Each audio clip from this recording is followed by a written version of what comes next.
Hello, listeners. If this is your first ever Woking Up, let me introduce you to the miniseries dedicated to the often under-discussed, unhinged bigot, Sam Harris. This episode should work as a standalone, but if you want more info on my background and why I started this project, and if you want to do a deep dive into the depths of Sam Harris's weasel ways and hateful rhetorical tricks, do check out the rest of the miniseries too, which I'll link in the show notes. It spans a few years of his content and should give you a pretty good grasp on the kinds of extreme positions, people, and views he promotes and supports through his massive platform, largely undetected in the mainstream, unfortunately. And if you enjoy this show and want to support the creation of more work like it, please consider subscribing via patreon.com/nice mangoes, because deep dive work like this requires a lot of time and resources. It feels like now, more than ever, we need a spotlight, especially on content that flies under many people's radars and works to push people further and further right. If you follow my work, you'll know that I've recently made the difficult decision to partially paywall my podcast because it was becoming harder and harder to sustain an income while putting things out for free. So if you'd like to support a perspective that isn't just another white bro podcast, well, you know where to go. But if you're not listening via Patreon, you won't have the full episode right now. I would, however, eventually like to put the whole thing out, because I think it's important for the most amount of people to hear this. If you'd like to help make the whole thing public, you can either leave a 5-star review or sign up via Patreon. Whichever I hit first after this release, 10 new paid subscribers on Patreon or 10 new 5-star podcast reviews. Once I hit that goal, I will unlock this full episode on the main feed. If that doesn't happen, well, then I guess we'll keep it a Patreon exclusive. But yeah, so if you can't become a patron or are already a patron, don't forget to leave a review on Apple Podcasts or Spotify or wherever else you leave your podcast reviews and help unlock the full episode for everyone. Also, on a related note, I wanted to mention once again that Apple has started charging people an additional fee if they use the Patreon app on their Apple devices to sign up. So don't use the Apple Patreon app to become a paid member if you want to avoid those charges. Use Patreon on a browser or an app on a non-Apple device to sign up. For all existing patrons, though, nothing changes. So you guys don't have to worry about that at all. This is only for people signing up now and going forward. Don't use the Apple Patreon app. All right, now the episode. Welcome to Woking Up. White supremacy. White supremacy is the fringe of the fringe. This is a mini-series brought to you by Polite Conversations.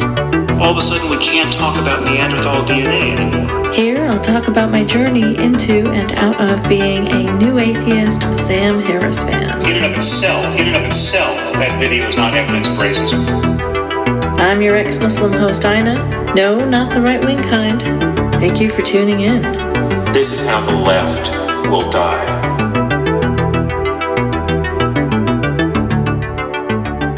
Woking Up is back, everyone, after a fairly long break. I mean, I have been doing other episodes throughout, dear listeners, but I just haven't been able to stomach Sam Harris's openly pro-genocide content for the last little while. As I record this, the news has just come in that the ICC has finally issued arrest warrants for Netanyahu and Gallant for war crimes and crimes against humanity, which they've, very predictably dismissed as anti-Semitic.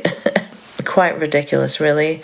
I'm also sure Sam will be weeping into his pillow right about now and will have a very big-brained take for us soon on that. But this episode is about a whole other topic, so we'll set that aside for now. What was I saying? Oh yeah. I have had to take a break from Woking Up because I just couldn't stomach his enthusiasm for genocide. And there's just been such a vast amount of content that he's been pumping out about that too. Just straight up genocide cheerleading propaganda. It has truly, truly been sickening to behold. And yet, some people are still happy to legitimize him and insist he's just another normal, non-racist, liberal even.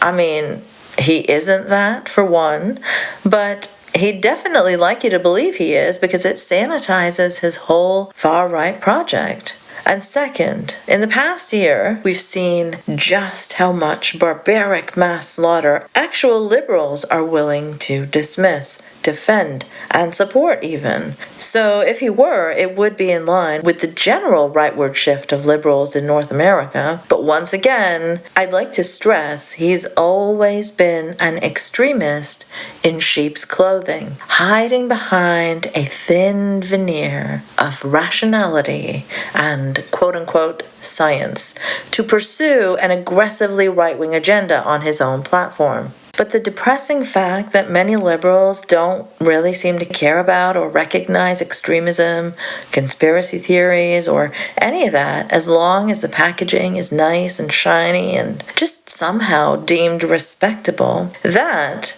is a part of the reason why we keep seeing this rightward shift. I mean, just look at the state of the centrist Dems right now, trying to throw the left under the bus any way they can.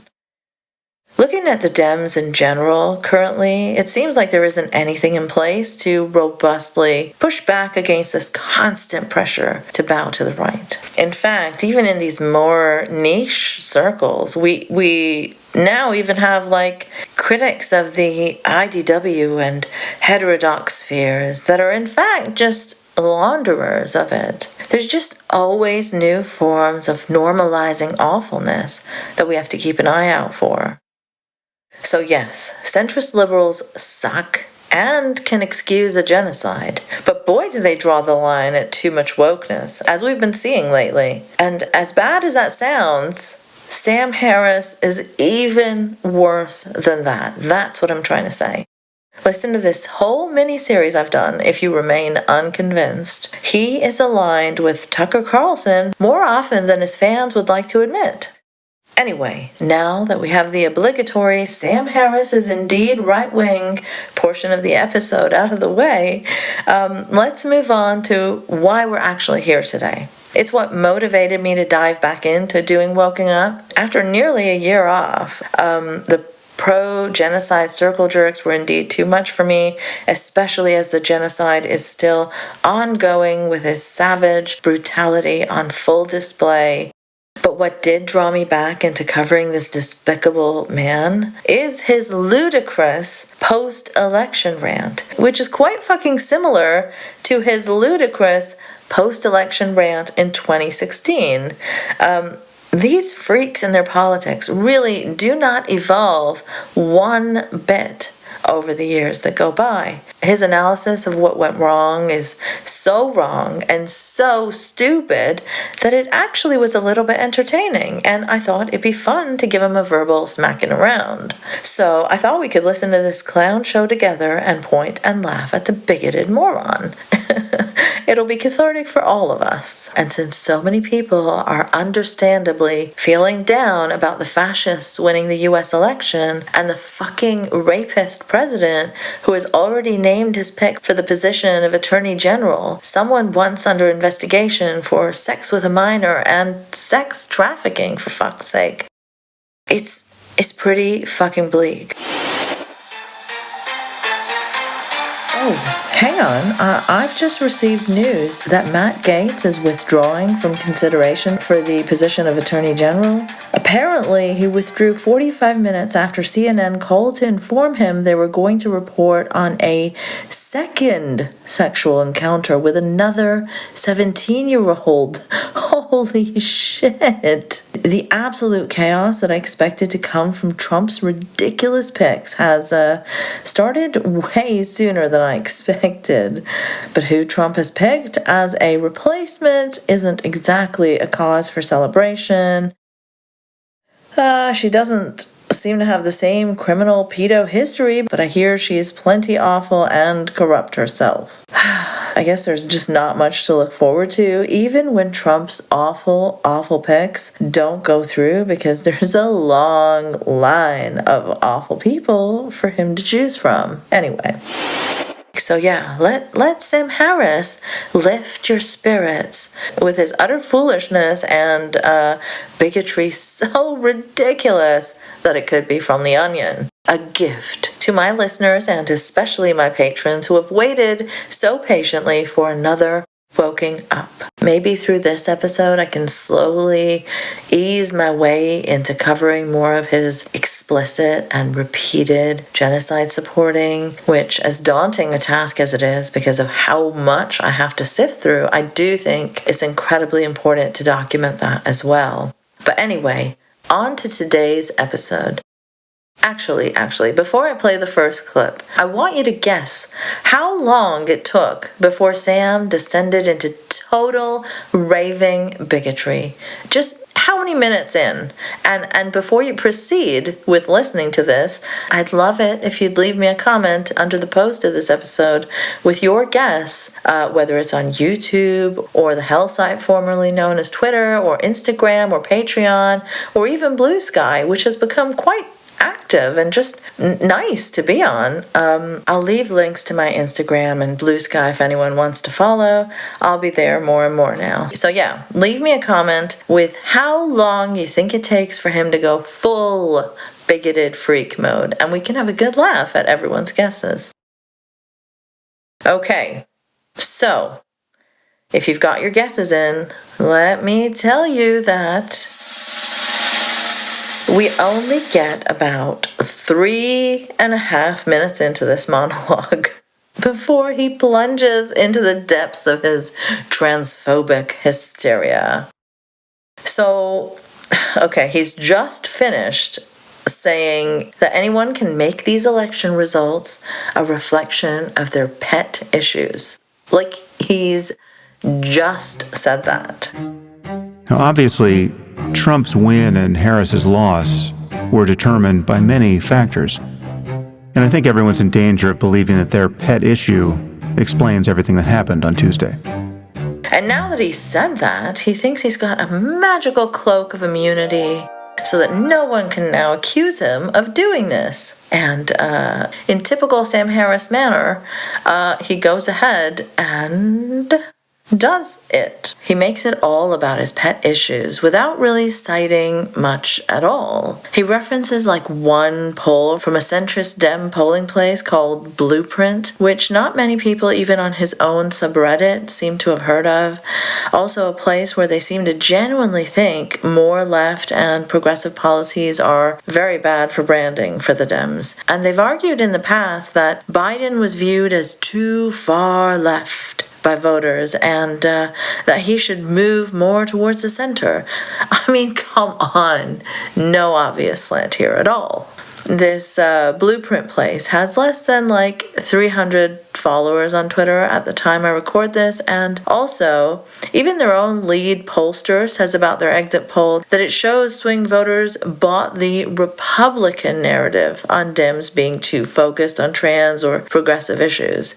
He says, "These misalignments persisted despite the Harris campaign's messaging, showing how sweepingly the Republicans' narrative on Harris's positions took hold and shaped the lens of these voters." So even the pollster from the one specific centrist-ass poll that Sam Harris cites, the only thing he cites in this episode that seems to be informing his ridiculous views, even the researcher on that clearly states this is a Republican narrative shaping this perception, not something the Democrats themselves have spent the last little while obsessing over.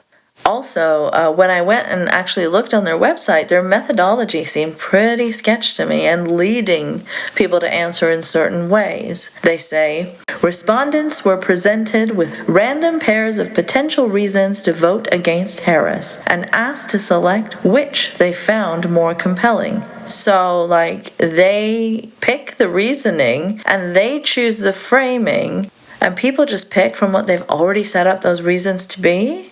So I don't know. What Sam seems to present us here with is mostly just a vibes-based analysis. They simply have to recognize that several planks of their platform are thoroughly rotten. They simply have to recognize that several planks of their platform are thoroughly rotten. That several planks of their platform are thoroughly rotten. Several planks of their platform. The several planks of their platform. Identity politics is over. No one wants it. Latinos and blacks don't even want it, as witnessed by the fact that they moved to Trump in record numbers. Trump got a majority of Latino men nationwide, and in some counties he got a majority of Latino men and women, even after everything he has said about immigrants from Latin America over the years. How they're, quote, poisoning the blood of our people, which is right out of Mein Kampf. I'm actually shocked he's even made this comparison. Normally, he's bashing the wokes for making Trump Nazi comparisons. In the past, he's said things like, he's not literally Hitler, okay? I guess it's okay when he makes the comparison because he does it non-wokely. And the wokes, well, they do it wokely. A comedian calls Puerto Rico a pile of garbage at a Trump rally, and the entire Democratic machine and all of liberal media seize upon it like a nuclear bomb has just vaporized an American city, and no one cared. Identity politics is dead, and we have to bury it. Again, strange that he's jumping on this pile of garbage comment as being bad, because I thought only silly wokes got offended at racist jokes or something. And Sam's also defended quite passionately and ridiculously Trump's previous shithole country comments before. But going back to the main bit here. Identity politics is over. No one wants it. Latinos and blacks don't even want it. Yeah, right.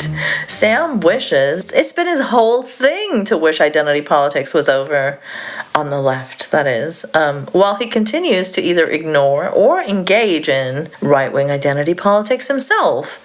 He so desperately wishes that we could just stop talking about racism and be colorblind, as evidenced by his endless rants on this topic, which I've covered elsewhere in this series.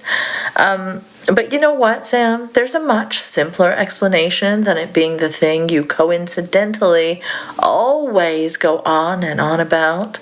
You know, that thing you've spent your past few years hyper-focusing on because those uppity minorities just won't shut up and take being discriminated against based on their identities. In fact, I'd say that when people are being targeted for their identities and others are rising up emboldened and extremely full of hate based also specifically on their identities, white men, for example, you simply cannot say that identity politics is dead.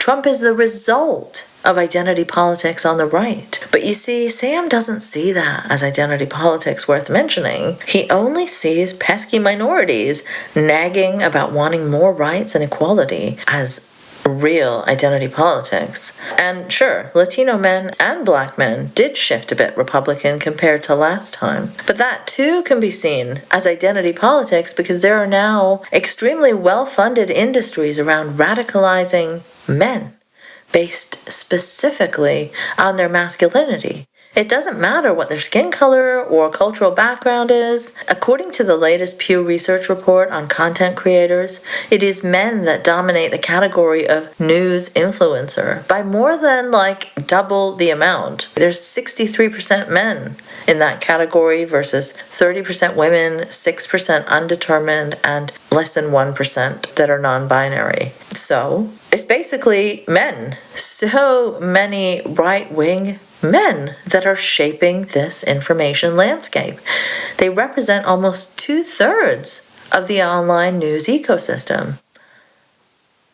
And also, aside from the men versus women imbalance, The study also found that more news influencers explicitly say they're right-leaning, 27%, versus 21% who say they're left-leaning. So much of that is because of right-wing funding and astroturfing, obviously, but, it's having an effect, especially on men, as we can see, which is why it's important to also support your leftist non-men content creators, in my opinion. But then there's also the fact that these spaces, especially places like YouTube and Twitter, which cultivate misogynistic environments, and instead of adequately moderating to control for those things, they reward such creators and end up silencing the ones who are on the receiving end of misogynistic harassment.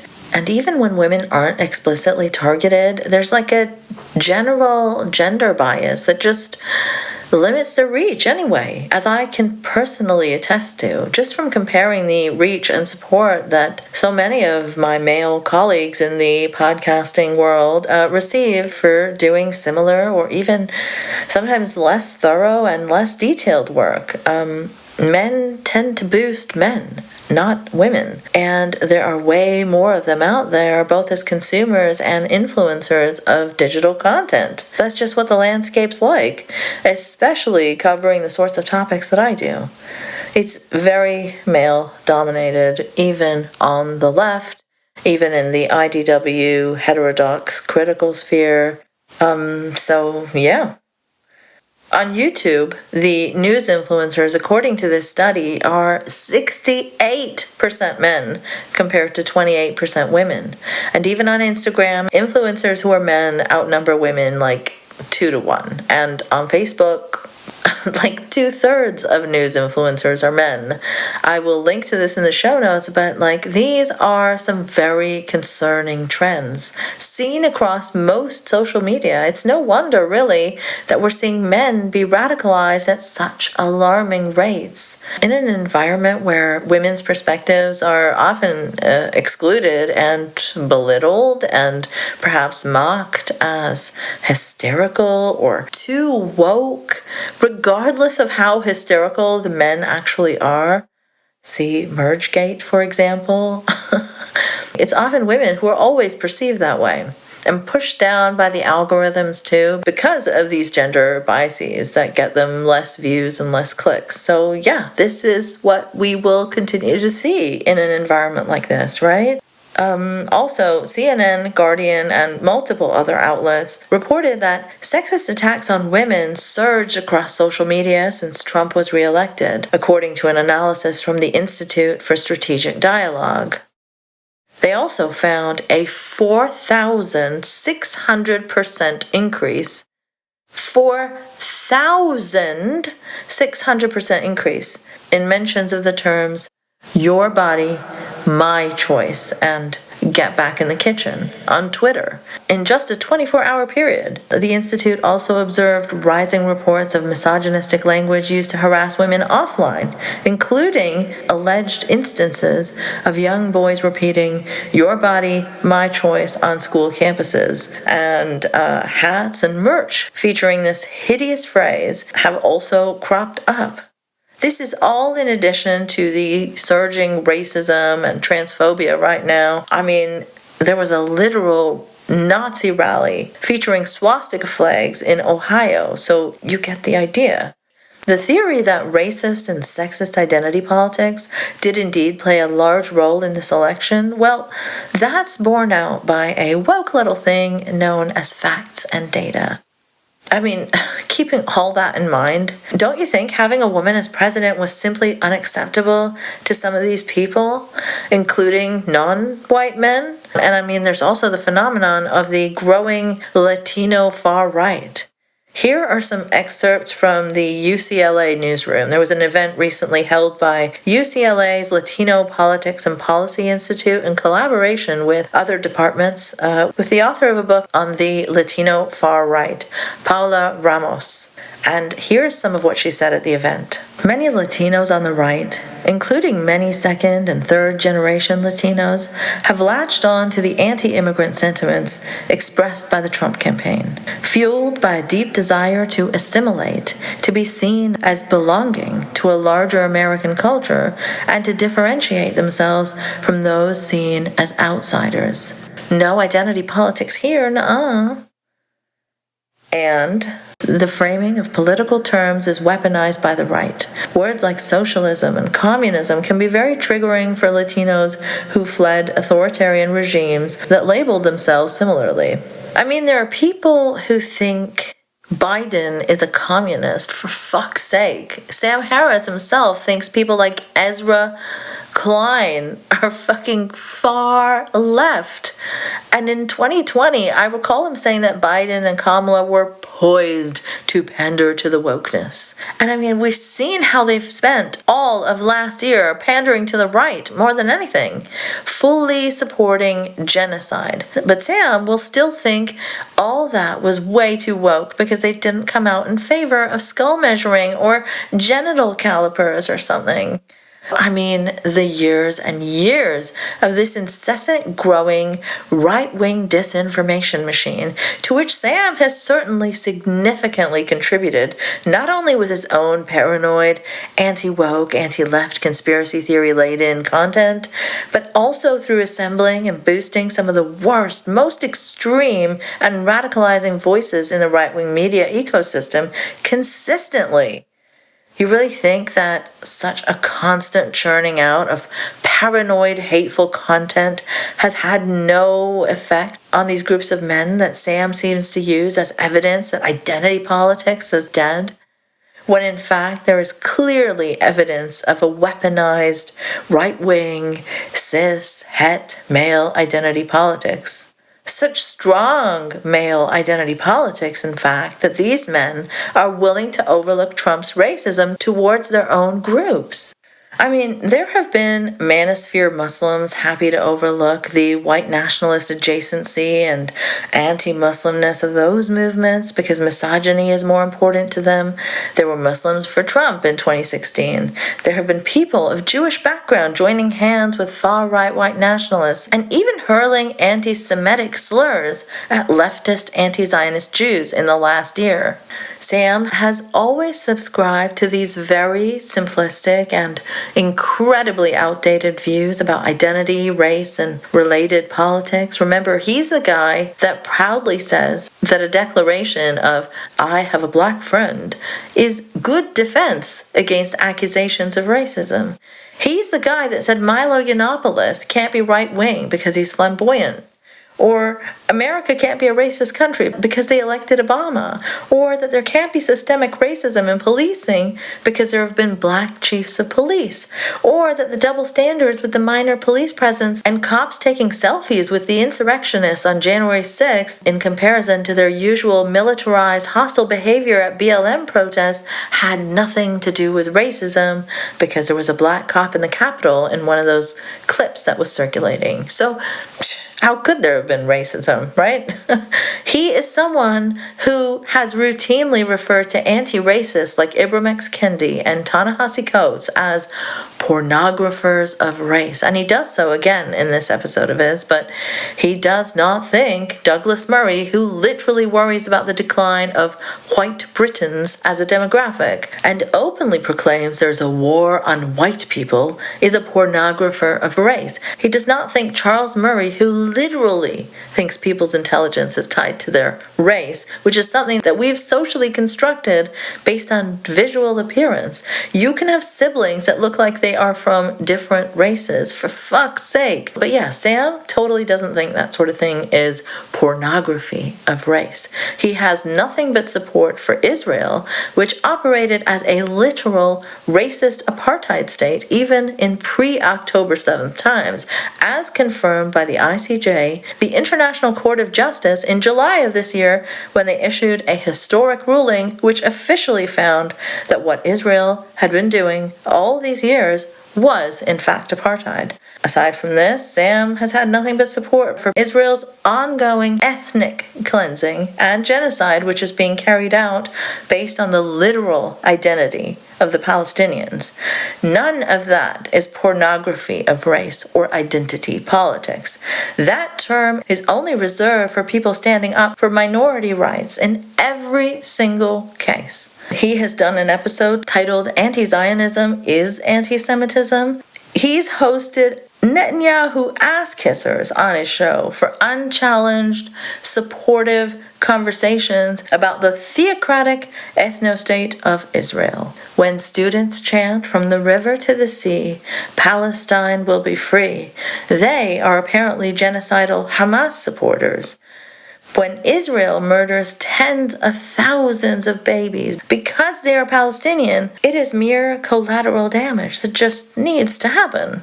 When Israeli officials repeatedly say there are no innocents in Gaza, not even children, because they are Palestinian, that is not identity politics to Sam. No.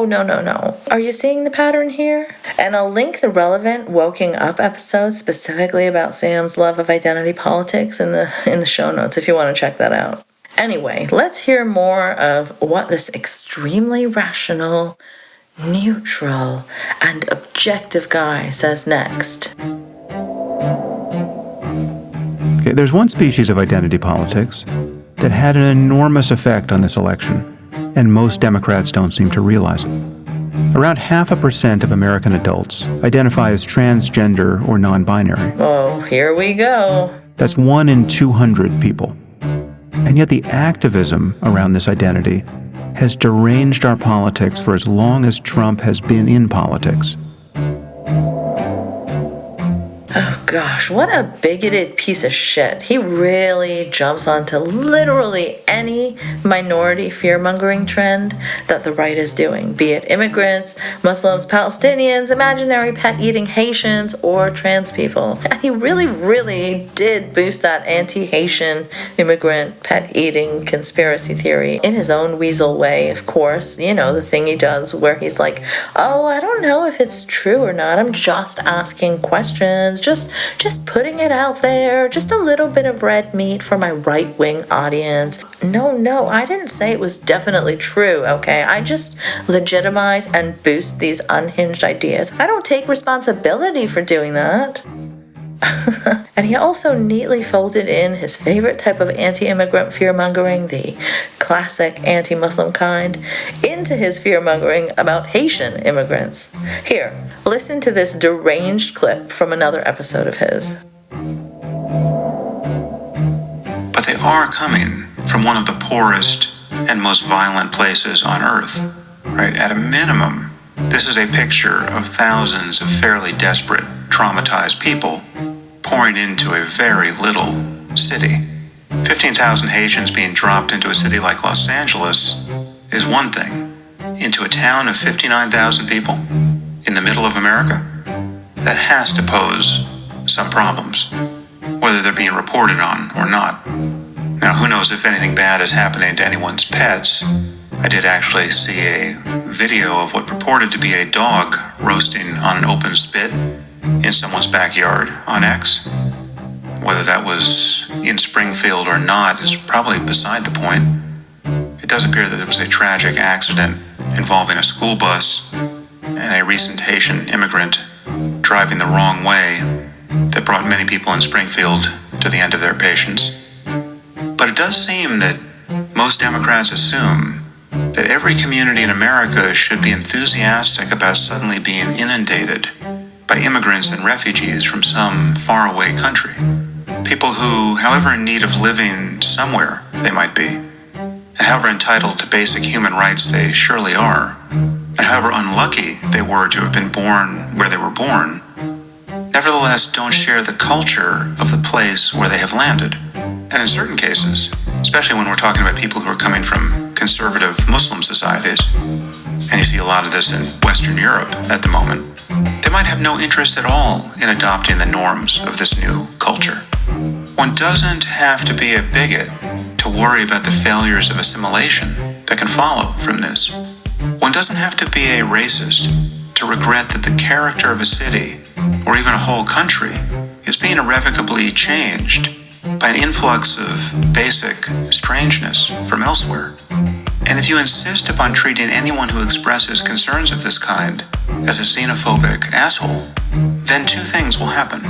The first is that only true racists and bigots will be thick-skinned enough to address the issue politically.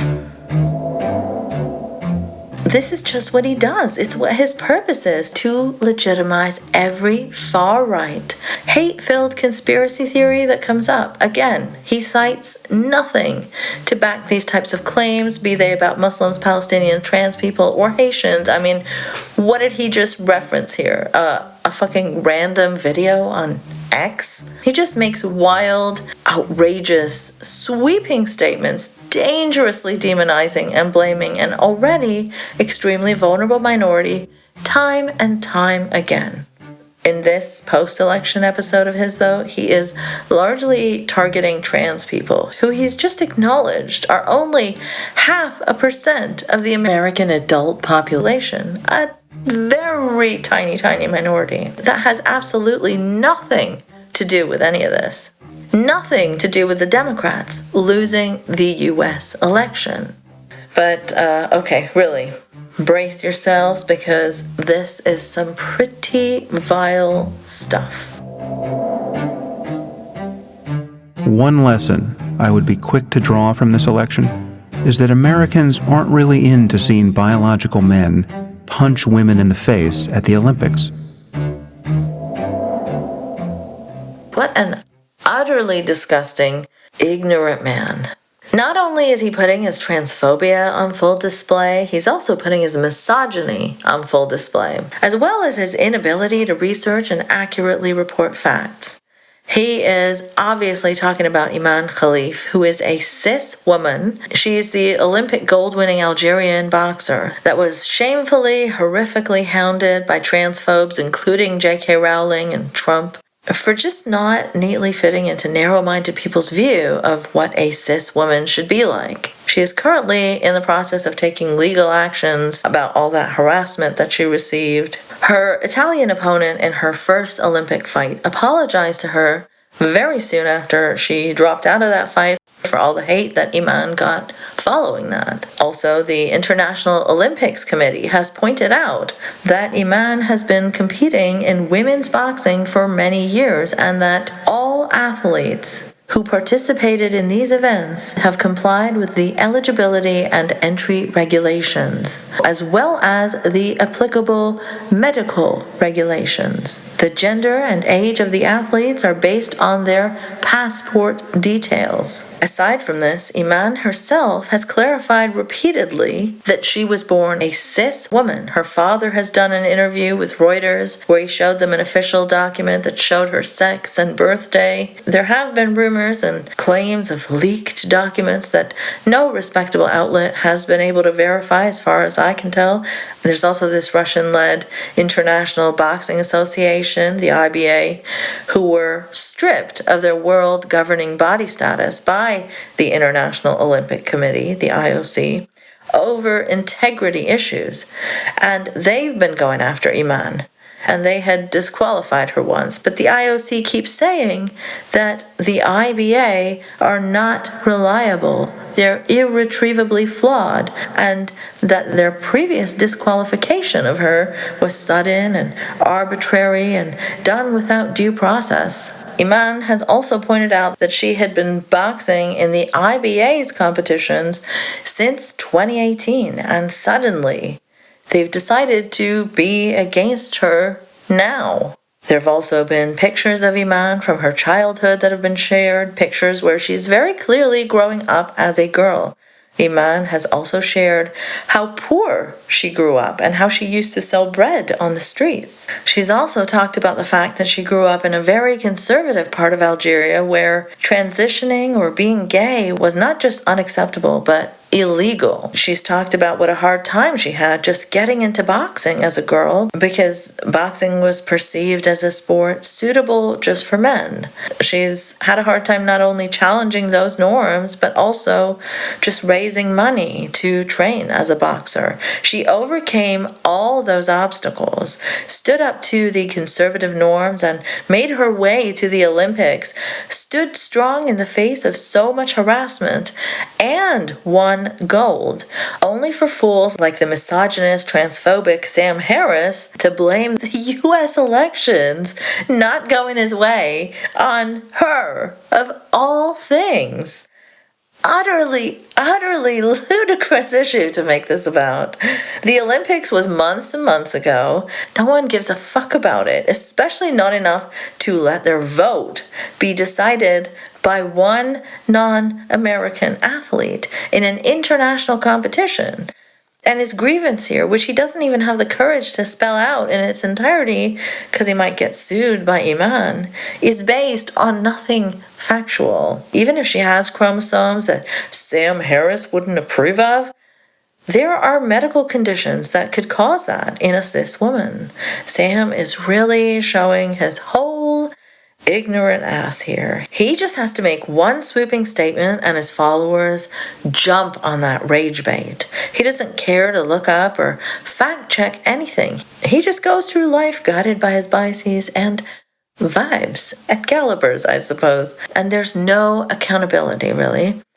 I, on the other hand, had to look up multiple articles to correct that nonsense, and it won't have anywhere near the reach his disinformation spreading podcast, ironically titled Making Sense, does. And generally, hate and lies spread faster and wider than any corrections of it. I will probably be hounded for days by Sam Harris fans claiming that he was correct regardless, and he will walk off into the sunset once again after inciting hatred towards a vulnerable person and marginalized group, and he will face no consequences at all. In fact, he might even be rewarded for it.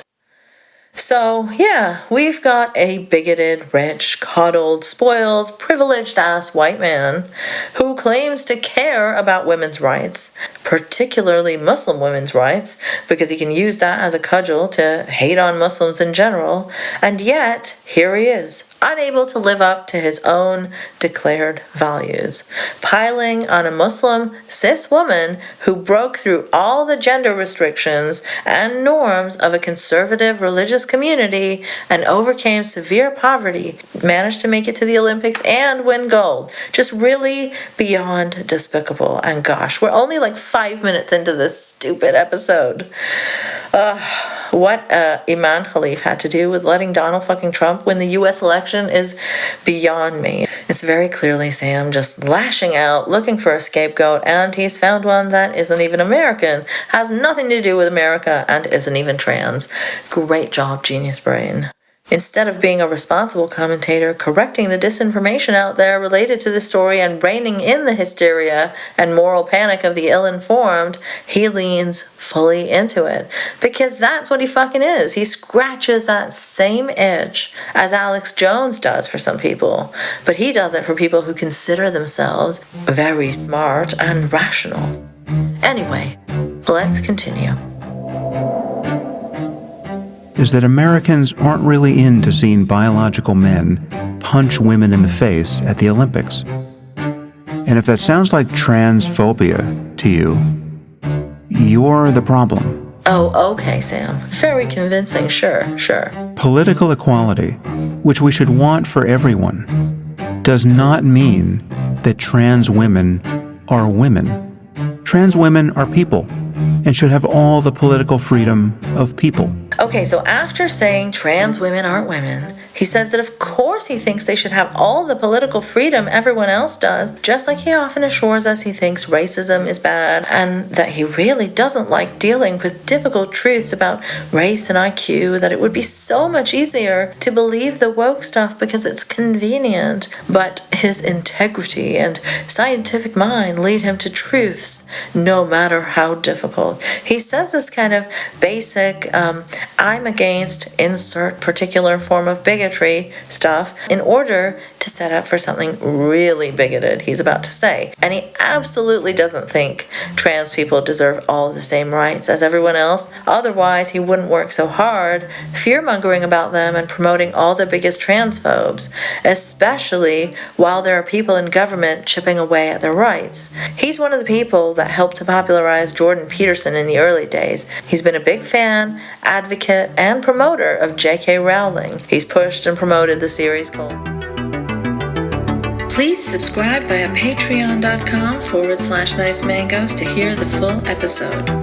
By supporting on Patreon, you'll get access to all Patreon exclusive content, including Woking Up and early releases of Polite Conversations too, as well as special patron events like AMAs and Skype chats.